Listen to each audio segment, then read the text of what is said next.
पांच राज्यों के विधानसभा चुनावों पर हमारी खास पेशकश वोटों की बारात आप देख रहे हैं। आपके साथ मैं हूं पूर्णिमा मिश्रा। 5 करोड़ की कार पर क्या है समाजवादी कनेक्शन, ये हम आपको बताएंगे, लेकिन उससे पहले आज की चुनावी अपडेट पर नजर।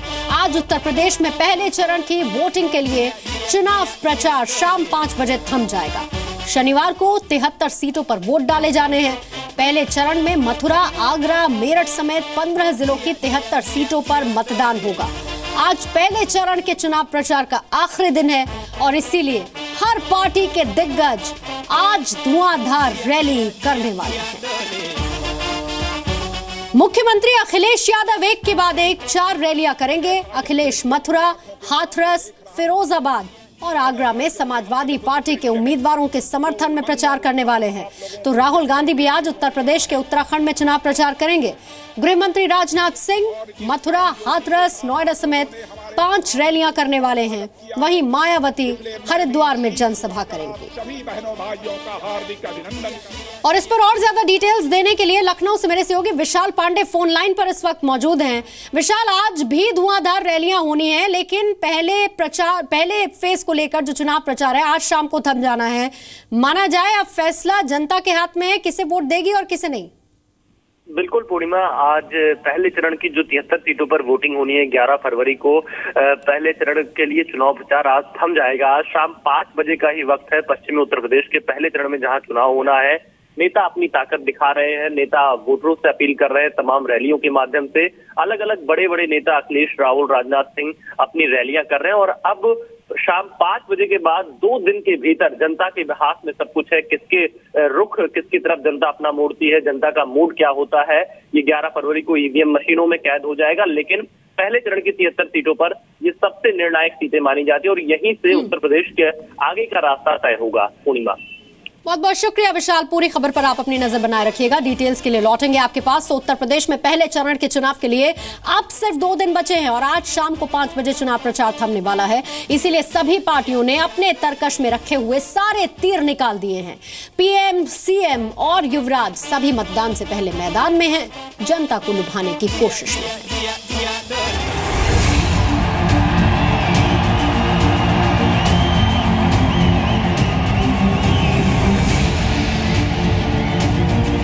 अरे जब 2019 का चुनाव आएगा, ये मोदी सामने से आकर के हिसाब देगा। ये सपा बसपा बसपा सपा सपा बसपा, ठीक है, नहीं चल रहा। 24 घंटा बिजली आती है क्या बताइए? आती है? युवाओं को रोजगार मिलता है? किसानों के धान खरीदी जाती है? उत्तर प्रदेश में पहले चरण का चुनाव प्रचार 5 बजे से बंद हो जाएगा। सभी सियासी पार्टियों ने अपने बड़े चेहरे और दिग्गज दावेदारों को मैदान में उतार दिया है। ये अखिलेश जी इतने डरे हुए हैं कि जो मले उसको गले लगा लेते हैं। उत्तर प्रदेश का भाग्य बदलने के लिए भारतीय जनता पार्टी को वोट करिए। बड़े बड़े कार्यों की शुरुआत बीएसपी की सरकार में ही कर दी गई थी।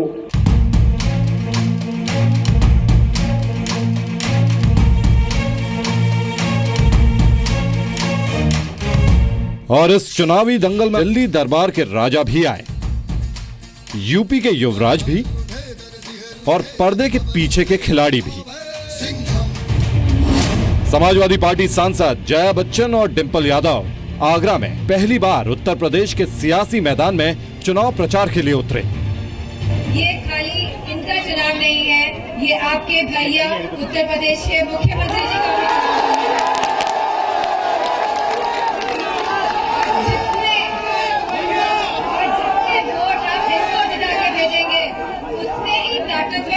माननीय मुख्यमंत्री जी को और अपने अखिलेश भैया को बना के भेजेंगे। तो उधर दिल्ली के पास गाजियाबाद में बीजेपी चुनाव प्रचार की कमान खुद पीएम मोदी ने संभाली। उत्तर प्रदेश की जनता को जरा उत्तर दीजिए, लेकिन ये नहीं कर रहे हैं।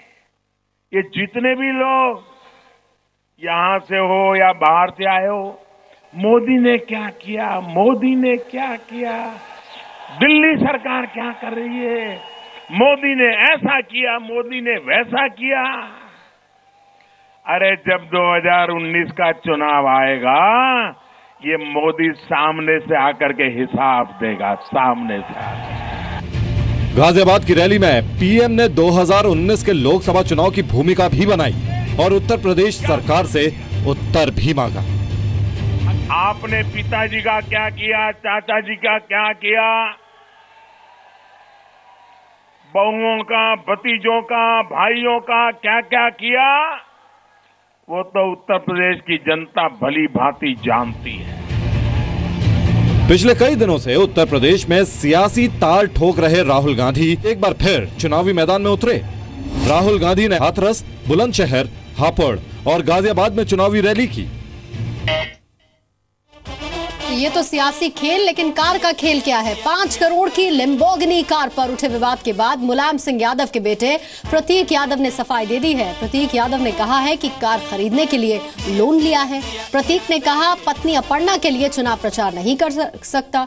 अपर्णा के चुनाव जीतने के बाद इसी कार से लोगों के बीच जाकर सेल्फी लेंगे। प्रतीक ने साफ कहा वो राजनीति में नहीं आना चाहते। मैं लंदन में था और ऑक्सफोर्ड स्ट्रीट पे मैंने पहली बार लैम्बोर्गिनी की एक गलाडो गाड़ी आती थी, सेम कंपनी की, दूसरा मॉडल। इतना खुश हुआ और मैंने उस समय तय किया कि मैं बिजनेस अपना इतना बढ़ाऊंगा, इतना सक्सेसफुल होऊंगा कि एक दिन इसको हासिल जरूर करूंगा, इस गोल को अकम्प्लिश जरूर करूंगा। तो ये 10 साल तकरीबन होने वाले हैं, अगले साल 10 साल हो जाएंगे और मैंने मेहनत करी है, मैंने बिजनेस बढ़ाया है और मैंने ये चीज, एक लक्ष्य जो है मेरा, उसको मैंने पाया है। ये जो लोग इसमें एक विवाद उठाया कि भाई परिवार, चूंकि नेताजी के मैं ये कहता हूँ कि इसमें मैं ये कहता हूँ कि मैंने ये गाड़ी खरीद ली तो लोगों ने विवाद उठाने शुरू कर दिए। मैं ये पूछता हूँ कि आप मुझे ये बताइए कि मैंने अगर 5 करोड़ रुपए की कोई प्रॉपर्टी खरीद ली होती तो क्या विवाद होता? 5 करोड़ रुपए का अगर मैंने कोई इन्वेस्टमेंट कर दिया होता तो क्या विवाद होता? ये चीज मुझे पसंद थी, ये चीज मुझे हासिल करनी थी, मैंने कर ली और मैंने तो लोन लेके लिया है ना। मेरी बैलेंस शीट है, लोन है, मैं इनकम टैक्स देता हूँ। अभी से नहीं, 2011 से इनकम टैक्स देता हूँ। 2011 से पहले से इनकम टैक्स देता हूँ। 2011 के बाद क्योंकि मेरा खुद का बिजनेस सेटअप हो गया तो बिजनेस का इनकम टैक्स देता हूँ। उससे पहले इनकम टैक्स फाइल करता हूँ। अपर्णा जी के कैंपेन में भी जाएंगे इस कार से, क्योंकि लोगों में बड़ा अट्रैक्शन है इसको लेकर के। अपर्णा जी के कैंपेन में अभी तो मैं जा ही नहीं पा रहा हूँ, मुझे जाना है और यदि जाऊंगा तो मैं इससे तो नहीं जाऊंगा, क्योंकि इससे जाऊंगा तो जाम लग जाएगा।